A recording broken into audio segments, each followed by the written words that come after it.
It is the day before the big Texas primary, and the big prize tomorrow night, there's lots of them, but the big prize is for Texas Senate, the Senate seat race here. And obviously that's coming later in November, primary tomorrow. So today we've got a new look at polling in both the Democratic and the Republican primaries. Let me give you what we got. Real Clear Politics average polls in the Republican primary between the 13th and the 27th of February shows Ken Paxton leading John Cornyn here, 40% to 36.3%. Wesley Hunt trailing in third, just over. All right, guys, welcome to another video of my channel. I appreciate you all tuning in. I wanted to discuss the Texas 2026 Senate race because it is an interesting one. It is an intriguing and entertaining, most of all, Senate race.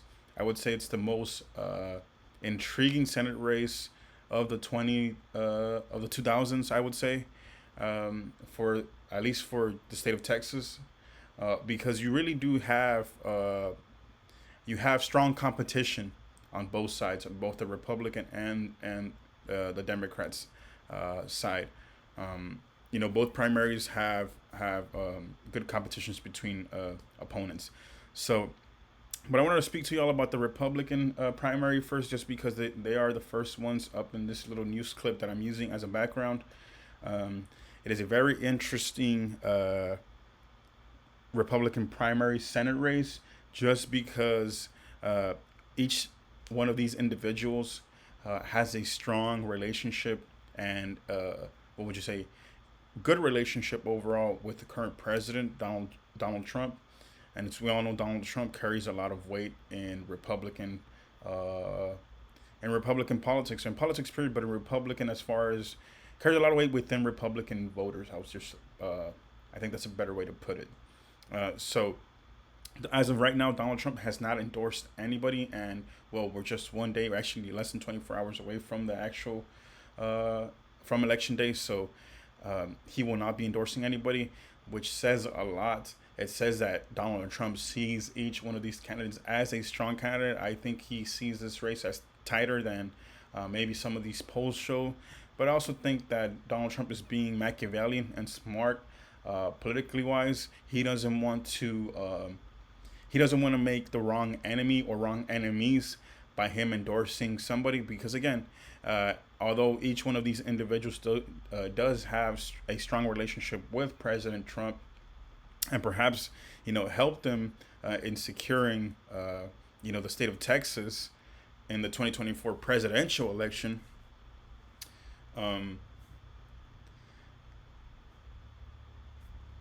Trump endorsing somebody in this race will probably make enemies out of those he did not endorse.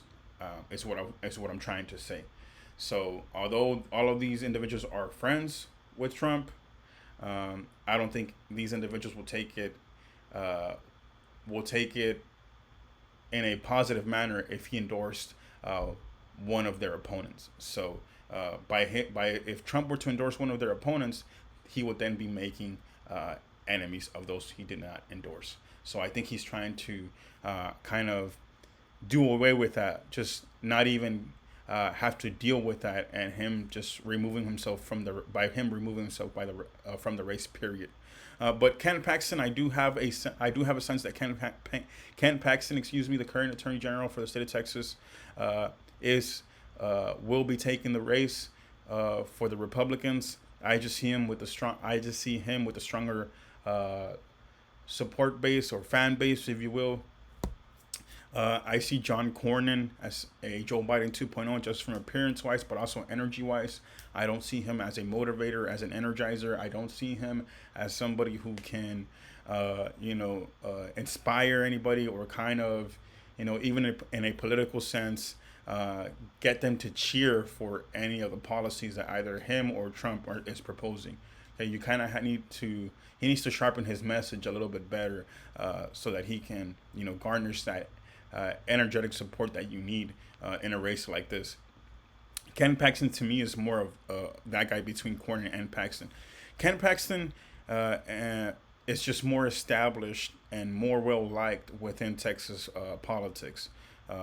I personally think that Trump likes Ken Paxton more but he cannot say that right now. So that's why he's waiting until the primary is over. But I think deep down, just hearing him speak, even when Ken Paxton was in the whole trial situation, Trump spoke very highly of Ken Paxton, and Ken Paxton has always spoken very highly of Donald Trump. And we all know that Ken Paxton and Governor Abbott are very close, and we all know that Trump and Governor Abbott are very close, as at least politically, and that they Abbott and Ken Paxton have always been there to kind of execute at the state level whatever it is that Donald Trump wants. Okay, and like I said, John Cornyn is just kind of gives the old establishment, same old politician vibe that people always that people might want to do away with if another option is provided. Wesley Hunt is the most energetic, most vibrant, most charismatic out of all of these three guys.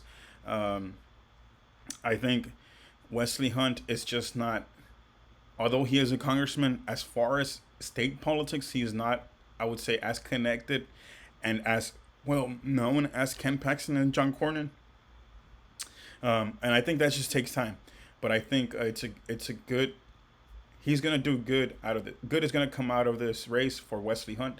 Not only is he going to end up with a strong campaign fund, but his name is now more known, right? People know more about Wesley Hunt because he launched his name for the Senate. And so that will help him down in the future. But I also think that, who knows, he might have a potential job in President Trump's administration or cabinet. But if he doesn't, I do think that I do see either a Senate seat in his future, or maybe, hey, who knows, maybe something further than that. Maybe if the opportunity is right, maybe even a governorship, or maybe a potential run at that. I'll just say that. But unfortunately, I don't see Wesley Hunt being much of a competition as far as numbers wise for either Ken Paxton or John Cornyn. But hey, that's how it goes. This Senate race overall is the most expensive in the U.S. So each three of these individuals, they will be okay at the end of this. They will all win as far as campaign funds.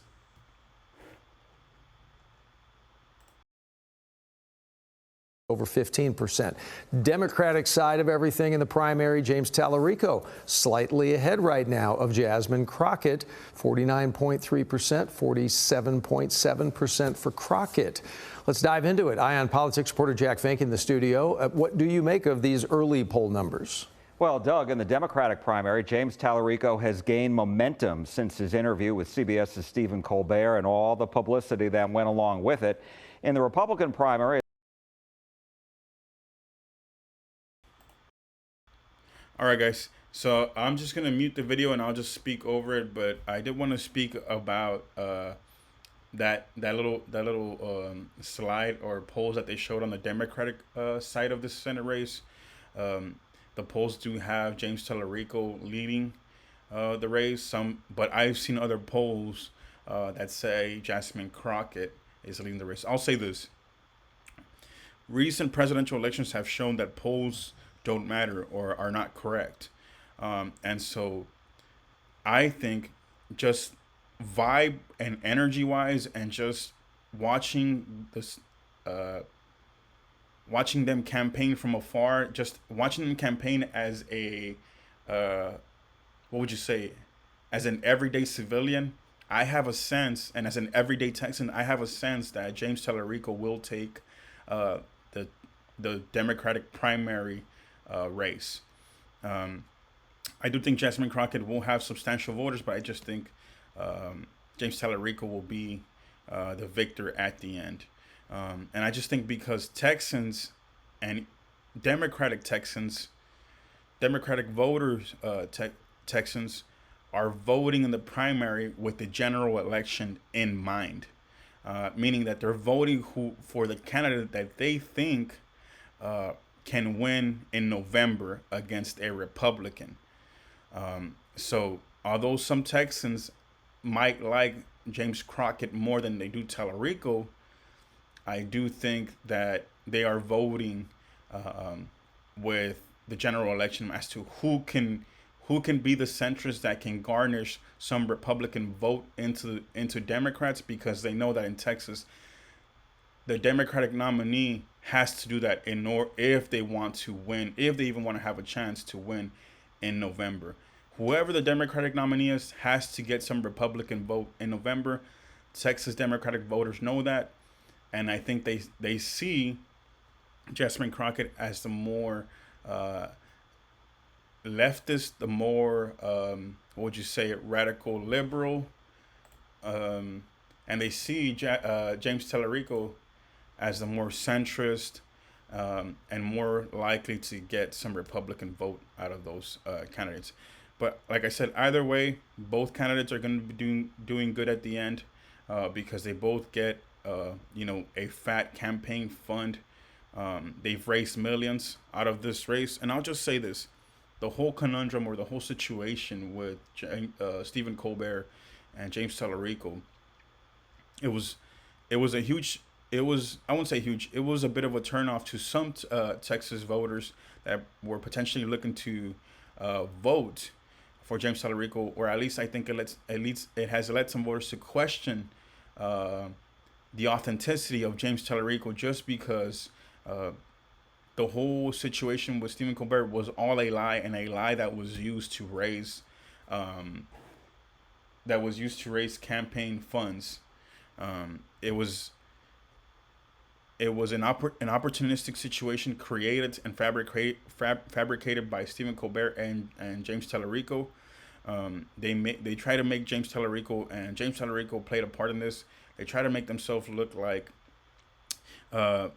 Trump did not want for people to know who this guy was, because his message was just gonna blow everybody away, and everybody would want to vote for him. It was by Stephen Colbert and James Tallarico doing this maneuver. It also showed that the Democratic establishment favors James Tallarico, and Texan Democratic voters are not too fond of Democratic establishment politics. I'll just say that. And so I think that did turn off a few voters here in Texas. Again, James Tallarico did not come off as an establishment Democrat through his time in the state legislature, but that whole situation with Stephen Colbert did paint him that way. And let's call a spade a spade. It was a lie. None of what they said happened. Happened. They just didn't want to interview or give the same time to Jasmine Crockett and potentially other opponents that they would have given James Tallarico, because James Tallarico is a chosen candidate by the Democratic establishment. So we'll see what happens, guys. Let me know what you all think. Like I said, you all have heard who I think is going to win. I could be wrong. That's okay. But let me know what y'all think. Tomorrow is election day. We'll see what happens. Maybe I'll make a video reacting to the results. Let me know what y'all think. Y'all have a good night.